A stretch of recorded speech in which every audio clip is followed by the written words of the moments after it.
पागल का। पागल का?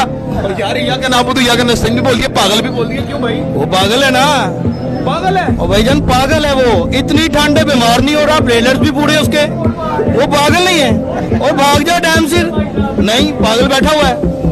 अब मैं काम कर रहा हूँ, ये काम कर रहा हूँ, मैं अपने लिए कर रहा हूँ, अपने बच्चों के लिए कर रहा हूँ, ठीक है। वो मेरे लिए कर रहा है, वो पागल नहीं है। अच्छा भला वो चल रहा था, जो पैसे वाला का बच्चा है वो अच्छा पढ़ रहा था, गरीब का बच्चा वो लो पढ़ रहा था। उन्होंने कहा जी नहीं तलीम भी एक जैसी करो, पागल।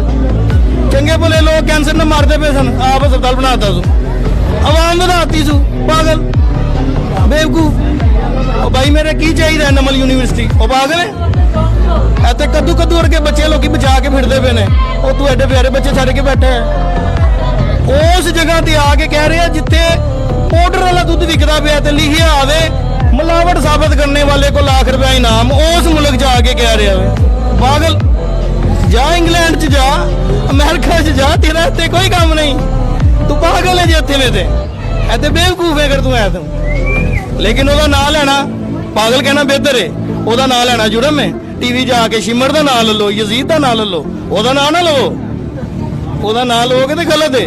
वो क्यों यार, पागल है, ओदा नाम पागल है, ओदा इस मुल्क च कोई काम नहीं है। चला जा तू इत्थे की पिया गर्मी च बैठा है और बीमार भी नहीं होता पिया, इन्ना मौका तेरे को बीमार होंदा, और तू बीमार हो पागल, जा इत्थे की करना पिया, इत्थे तेरा की काम है।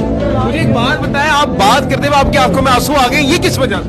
ओ भाई मैं भी पागल हूँ। आप भी पागल? हाँ जी। आप क्यों पागल है? मैं उसके लिए पागल हूँ। इमरान खान